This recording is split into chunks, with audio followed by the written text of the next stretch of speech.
is that it's not lack of talent, but they do say that we Indians, notwithstanding our intelligence and our IQ, do not really have a risk appetite. And that starts, that has maybe to do with our upbringing, our, social cultural background or whatever. And therefore, you're going to have a very talented kid who is on the shop, on the floor, but he's still looking for guidance. He's not going to go draw beyond the border and beyond the lines. And they say that in order to innovate and in order to create, you require that. So can you tell us from your experience, what is the IP that is being created in your company, for instance, and how do you encourage your people to draw beyond the boundary? So I'd like to give you this, check.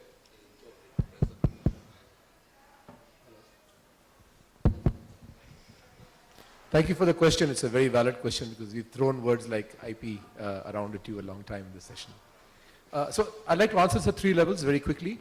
Number one, there is the development of technology in this sector itself. And for example, my company, not in India, but globally, we have 42,000 patents. And we grow that at 2,000 patents a year. We have hundreds of people in R&D and none in India at this moment in time, because we're relatively new in India in the last 10 years or so in what we do. So one opportunity will be that, for example, some of the things we use like an MP3 or an MPEG are technologies that we've innovated, and we get lots of money from all the big consumer electronic companies, TV companies, and so on and so forth. We talked a lot about set-top boxes. You heard the minister speak in the morning. We make 1 billion set-top boxes in a year, something like that, $1 billion worth of set-top boxes. And it's very difficult to make that, in India locally. So another kind of IP is aggregation of technology. The set-top box is actually an aggregation of chipsets that's designed and configured to the back end of a particular broadcast, and each of them have different back ends. To cut a long story short. So there's another kind of... In what we do in gaming and animation and visual effects, we actually do a lot of work where you need to push in CG at the beginning of a pipeline, a production pipeline, and get that out. And it's incredibly difficult to do that. And there are a number of people in the room here, including Arul sitting in front and Naveen and many others who spend many, many years in understanding how to do this better, quicker, and faster. So IP can be in creating new technologies. IP can be in the processes that we actually create to make something bigger and quicker and faster. And we've looked at lots of ideas here. For example, every time a studio or a producer starts from scratch to create something in animation, he has to start doing very complicated things he buys some software, it could be Maya, Autodesk, etc., etc. And then he will go and start creating something from scratch. But there are codes that you write, there are scripts that you write on top of that software. That's IP as well. And there's a lot of stuff that can be done there again on a central platform. So for example, some state government, and this is up for grabs, can actually create a center that helps to make all those tools so that we as a country don't have to go through that learning curve and do that in studio after studio. And obviously some will be proprietary, but a lot of them can be public domain. So that's another kind of IP. The third one, which is actually what most people were referring to and the most difficult to create, is actually creating a product. At this moment in time in this city, there is a concurrent enclave called the product conclave of NASSCOM, because for as large as the IT business is, the product story hasn't happened yet, right? And that's for a number of reasons. So it's the same with what we do. The success rate of the entire Indian film industry, in my personal opinion, would go up about 5 times if we actually had the appetite to invest in the risk of developing content before producing it. Now, that's easier said than done. I mean, we have very eminent filmmakers all over the country, but they actually go and use their experience and expertise to make a film without having developed that whole story before. And in animation and gaming, in which all of us work, the whole model is to create franchises and not products. So how do you build that franchise? I mean, Mr. Katzenberg or Disney or anybody else are actually looking at mounting a $100 million or $200 million film in order to create the next How to Train Your Dragons, to create the next Shrek, to create the next Toy Story, to create whatever they do, and make money off several platforms that will actually give them that return. So that's another kind of IP, where you're actually creating brands and, the story of a game or the storytelling of a movie or the storytelling of a TV series is basically if you like, the ad film for creating that particular brand. And so I think at all of these levels, there's some very basic stuff which you can tell us more about than we know. But 15 years back, when we started going to look at whether we should register our script or patent our brand, we were quite sure that if we actually applied for that patent, everybody in the world would have that script and that brand. So it caused lots of issues at that time. Now we've come a long way since then. But I think at this moment in time, when we are talking IP, we could be talking it at the basic level of creating new technology, at the level of improving the production pipeline and efficiencies. There's a great panel on visual effects this afternoon. There's another panel on animation talking about IP coming up. So, we're going to be looking at a deeper dive into this at that time. But the huge opportunity of value added, as all of us have been saying, is in actually creating those IPs for the world, because that's really something that I think we should be able to do with excellence. And my story in Bangalore is you walk outside this hotel and hit a tennis ball very hard, it'll land on a developer. And you can use that developer to create any of the IPs that we talked about if we harness them in the right fashion. There is a fundamental issue to your question, which is, where are we in our development cycle as a nation to afford taking that risk? And that's a question governments need to answer less than we, as people promulgating industry in this country, need to answer. So it's a bit of chicken and egg. Companies that are getting there are able to make the investment, but their shareholders will hold them back because they need that quarterly result coming out. So, if you've started a service journey, to get into a product journey becomes very difficult. And if you've started a product journey, then you need to have the gumption to wait those 6 years, 7 years, 10 years before you can do a Google on the world. Excellent. Actually, presently our structure of our policies is skewed towards the service side. We are saying that it should be skewed to have both, so that even the product creation gets an equal kind of incentive. Well, thank you so much. I think we have run out of time. We have one question. One question.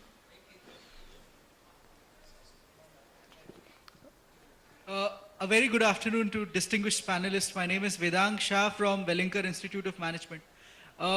Sir, my question to all the panelists here is, as one of the panelists mentioned, we have a dearth of skills today in the Indian M&E, and we have very, very few colleges which are of that stature, which has been able to provide, really, really good skill set. What is your vision for, those institutes, if any of you could? I would suggest that you take this question offline. Yeah, Sure, because no we have a lunch and we have other panels that have, there's a cascading effect of the delay. So I'm sorry to have to ask you to take this question offline. But there are answers to your question. I mean, I think the policies are addressing that. There is train the trainer, there's skill development, there is, helping, different institutes in like fine art schools to create digital jobs. I think there are solutions to that are coming up. Thank you very much, and thank you everybody. Yeah. Belawadi, I'm going to be the moderator of this session. I think we are very late already, so I'm just going to invite the panelists to come on stage. I'll call them in various order as I remember the names. Preet Dupar of BBC Global News. T.M. Veer Raghav, senior journalist. Maya Sharma of NDTV. Columnist Akar Patel. Ravi Hegde of group editor of Udayavani. Anand Chiniva of Suvarna News.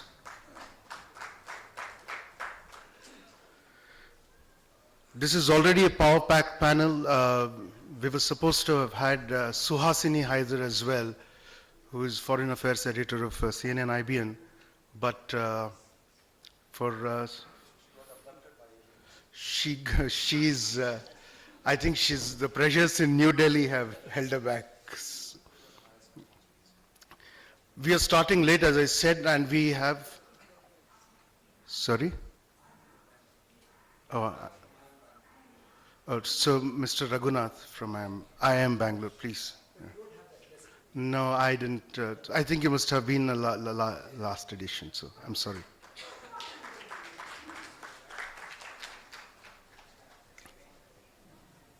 If you'll just keep this on the...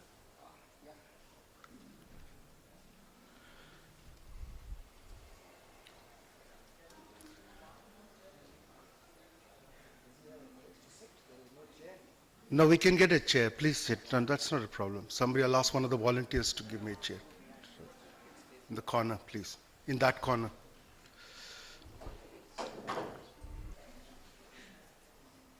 I will do a one-line.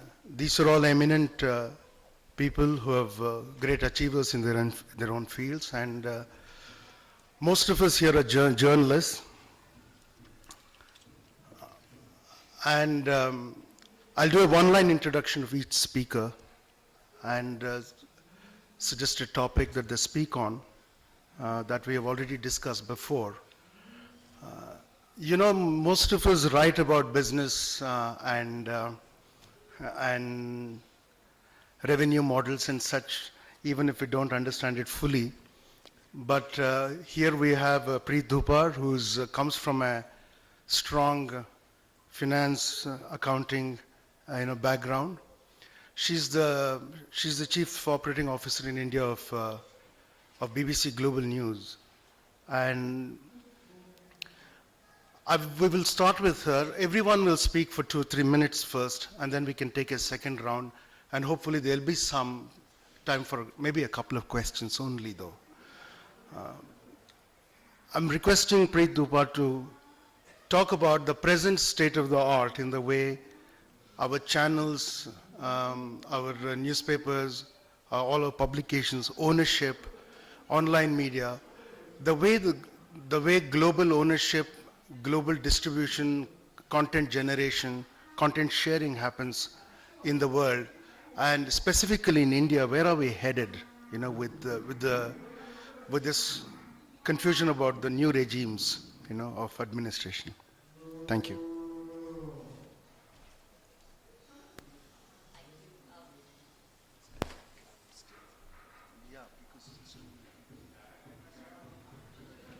Thank you. You can see I'm not familiar with speaking as I sort of sit on the business side of things.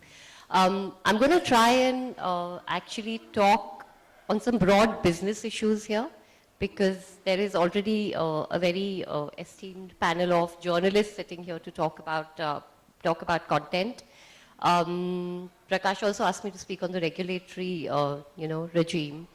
And I'll try and bring in some global perspective as well. And I think, first of all, we should actually, and particularly coming from a channel that operates across the world, one thing that we must applaud in India is freedom of press, because it does not exist in all jurisdictions. So, however much we may criticize news media in India, I think the freedom of press is definitely to be appreciated and celebrated, and that's what calls for a very vibrant media market. There aren't any regulatory restrictions really, except for the fact that there are restrictions on foreign broadcasters to have majority stake in India, and a restriction that has been existing for a long time, which is not allowing news on FM. So those are two which is not specific to foreign broadcasters. Nobody can do news on FM, and those definitely are two restrictions which I think everybody in the news market hopes, will, as the market matures, will dilute, over a period of time. Coming specifically to the television news market in India, now, it's not an easy market to operate in. I think it is a tough business model, because monetization of the content from a distribution perspective is almost negligible. And you're practically dependent only on advertising revenues. And that's why, the topic of today's conversation saying, the number one, the fight for number one in the dizzying news landscape. And, no wonder ratings are as awaited as Sachin Tendulkar's next century. Everybody wants them. And the problem with, and if you actually look at global news channels across the world, they have a healthy mix of distribution and advertising revenue as their business models. Now, with digitization coming, Prakash spoke about the new regime. I think that change will happen, but I don't see that happening in a hurry in India. One major thing that needs to change is that people in India are not used to paying for content. So content monetization, whether on television, whether online, I think is a difficult task. And one of the tasks that we have to do as an industry is change the consumer mindset. People have the capacity to pay in India. No one's saying that we want to charge people who cannot pay or people cannot afford. Nobody wants to charge those people, but there are enough people in India who can afford to pay for quality content. We are sitting today in, one of the most posh hotels, and the conference is being held here. The luxury market in India, is actually doing very well. So there is no reason that people in India should not get used to or not be willing to. I think people are willing to pay.